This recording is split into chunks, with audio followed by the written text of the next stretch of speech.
আসসালামু আলাইকুম এভরিওয়ান, সবাই কেমন আছেন? আমি আল্লাহর রহমতে অনেক ভালো আছি।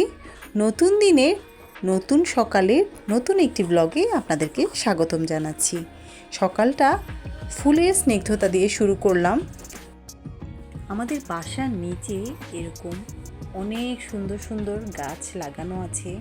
সকাল হলেই ফুল দিয়ে এই জায়গাটা ভরে থাকে, দেখতে অনেক বেশি সুন্দর লাগে।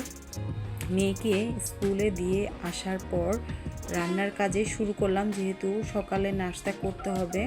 তো প্রতিদিন একই রকম নাস্তা আমাদের কাছে একঘেয়েমি মতোই লাগে, তখন আর সকালে নাস্তা করতে ইচ্ছা করে না। তো ভাবলাম আজকে একটু অন্যরকম কিছু করি। তো আজকে সুজি হালুয়া তৈরি করছি।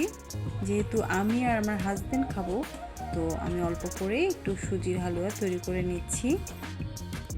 সুজির হালুয়াটা অনেকে অনেক রকমভাবেই তৈরি করেন, তবে আমি এই স্টাইলেই করি সবসময়, এবং আমারটা এরকমই হয়, খেতেও খুব মজা হয়। তা আমি অনেকক্ষণ তেল আর ঘি দিয়ে সুজিটাকে খুব ভালো করে ভেজে নিয়েছি। এরপর দিয়ে দিচ্ছি প্রয়োজন মতো চিনি। যেহেতু আমরা একটু মিষ্টিটা বেশি খাই, তো একটু পরিমাণে একটু বেশি আমি মিষ্টি দিয়েছি। এখন জাস্ট এটাকে কিছুক্ষণ জাল করে শুকিয়ে নিলে আমার সুজিটা রেডি হয়ে যাবে। আমরা যে এলাকাতে থাকি এই এলাকায় মোটামুটি দুপুরের পরে আমাদের গ্যাসটা আসলে আসে। তো সকালে যাবতীয় কাজ আমার ইনফ্রারেড মেশিনেই করা লাগে।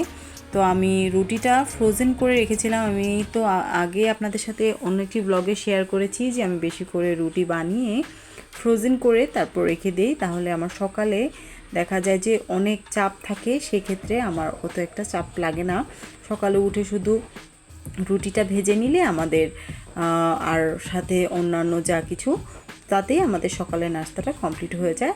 তো এখন আমি আমার ফ্রোজেন করা রুটিগুলোই ভেজে নিচ্ছি। অনেকেই বলেন, অনেকের কমপ্লেন থাকে যে ফ্রোজেন করা রুটি ফুলে না। আপনারা দেখতে পাচ্ছেন আমার রুটিটা খুব ভালো ফুলেছে। তো এখন আমি আমার হাজব্যান্ডের জন্য নাস্তা রেডি করে ফেললাম, একটু সাজিয়ে গুছিয়েই দিচ্ছি। তো সুজির হালুয়া আর আটার রুটি আজকে আমাদের সকালের নাস্তা। আমরা এক এক দিন এক এক ধরনের নাস্তা করার ট্রাই করি সকালে, কারণ সবসময় একই রকম নাস্তা খেতে ভালো লাগে না কারোরই। নাস্তাটা শেষ করার পর ঘরে টুকিটাকি কাজ, থালা বাটি ধোয়া, এইসব ছোটোখাটো কাজগুলো শেষ করার পরেই দেখা যায় যে আমার মেয়েকে স্কুল থেকে আনার টাইমটা হয়ে যায়। তো আমি এখানে ওকে স্কুলে আনার একটু ফুটেজ নিয়ে নিলাম। বাসায় এসেই রান্না শুরু করলাম। এখানে আমি চিকেন একটু কষিয়ে নিচ্ছি।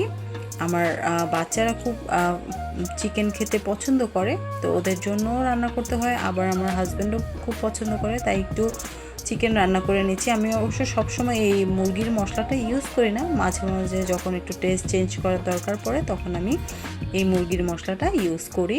সাধারণত নর্মাল মশলাতেই রান্না করার ট্রাই করি। এখন আমি মাংসটাকে একটু ভালো করে কষিয়ে নিচ্ছি। চিকেনের সাথে লাউয়ের এই কম্বিনেশনের রান্নাটা কোন কোন অঞ্চলে করা হয় আমাকে একটু জানাবেন। আমাদের বিক্রমপুরে এই রান্নাটা করা হয়। আমাদের বিক্রমপুরে লাউ দিয়ে অনেক ধরনের আইটেমই করা হয়। তো এখন আমি লাউ দিয়ে এখানে কোনো পানি ইউজ করিনি, জাস্ট লাউ থেকে যে পানিটা বের হয়েছে এখন খুব ভালো করে কষিয়ে নিচ্ছি। এরপর আমাদের দুপুরের লাঞ্চের সময় হয়ে গেছে। লাঞ্চ কমপ্লিট করার পর দেখলাম আকাশ এরকম অন্ধকার হয়ে আছে, কে বলবে এখন দুপুর। তো লাঞ্চের পর সাধারণত একটু ঘুমানো হয়, তো আজকে আর ঘুমাইনি। আমার মেয়ে ড্রয়িং করছিল, ওর পাশে বসে বসে আমি দেখছিলাম। যেহেতু এক্সাম শেষ হয়েছে, তো একটু ড্রয়িং করুক, কিছু বলিনি। তো আমার একটা রেসিপি তৈরি করেছি। আমার হাজব্যান্ড যেহেতু রাজবাড়ি থেকে অনেকগুলো আম এনেছিল, তো সেগুলো খাওয়া হচ্ছিল না, তো আমি একটা আইটেম করা ট্রাই করলাম। এটা হচ্ছে ম্যাঙ্গো মিল্ক পুডিং, বাংলাতে যে বলে আমের পুডিং। তো এটার রেসিপিটা আমি আমার রান্নার যে চ্যানেলটা আছে সেটাতে শেয়ার করব। এখনও আমি ভিডিওটা তৈরি করিনি, তবে আমি রেসিপিটা তৈরি করেছি, সেটা আপনাদের সাথে কিছুটা শেয়ার করলাম। খুবই ইজি এবং খুবই টেস্টি একটি রেসিপি। আপনারা, এখন তো আমের সিজন আছে, আপনারা চাইলে আমার এই ভিডিওটা দেখেও আপনারা পরবর্তীতে এই রেসিপিটা ট্রাই করে দেখতে পারেন। আমার বাচ্চারা খুব মজা করে খেয়েছে। আমার মেয়ে এটাকে দেখে কেক মনে করেছে এবং সে ছুরি নিয়ে এসেছে, হ্যাপি বার্থডে করবে। বার্থডের কেক কেটে তার হয়তো অনেক ভালো লেগেছে। তো আমরা এটা ট্রাই করলাম, সবাই খেলাম, খুব মজা লেগেছিল। ছোট ছোট স্লাইসগুলোতে খুব ভালো বোঝা যাচ্ছিল যে এই পুডিংটা কেমন হয়েছে। তো আমরা খাওয়া দাওয়া শেষ করলাম। তো আমার মেয়ে এখানে দুষ্টুমি করছিল। রোজার ঈদে সে সব বড় আপুদের সাথে সাথে ঘুরেছে, সবার সাথে দেখেছে, তারা সালাম করেছে, সালামি নিয়েছে। তো তার এই জিনিসটা আবার মনে পড়ে গেছে। সে আমার হাত ব্যাগ নিয়ে ঘুরছিল, আশেপাশে ঘুরছিল, আমাকে সালাম করবে, সালামি নেবে এই উদ্দেশ্য। তো অনেকক্ষণ ধরে ঘুরঘুর করছিল। আমি তাকে বারবার জিজ্ঞেস করছিলাম যে কি, আমি আসলে বুঝতে পারছিলাম ও আসলে কি চাইছে। তারপরও আমি ওর সাথে একটু ফান করছিলাম, দুষ্টুমি করছিলাম যে সে আসলে বলতে পারে কিনা সে আসলে কি চাচ্ছে। তারপরে আপনারা নিশ্চয়ই বুঝতে পেরেছেন সে আসলে কি চাচ্ছে আমাকে সালাম করে। তো আমিও একটু দুষ্টুমি করে, এটা জাস্ট দেখানোর জন্য, ভিডিওর মজার জন্যই আমি এটা করেছি। এটা খুব খুশি হয়েছিল, সে ভীষণ খুশি হয়েছে।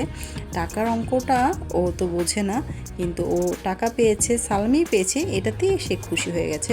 তো আজকের দিনটা আলহামদুলিল্লাহ অনেকটাই ভালো কেটেছে। আমি আপনাদের সাপোর্ট আশা করছি। আমার ব্লগগুলো আপনারা যারা দেখছেন একটু সাবস্ক্রাইব করবেন, ভিডিওগুলোতে লাইক কমেন্ট করবেন, আমার ভিডিওগুলো কেমন লাগছে জানাবেন। গঠনমূলক সমালোচনাই হোক, কিন্তু আপনাদের কাছ থেকে আমি ফিডব্যাকটা চাচ্ছি। সবাই অনেক বেশি ভালো থাকবেন, সুস্থ থাকবেন, আমার জন্য দোয়া করবেন। আল্লাহ হাফেজ।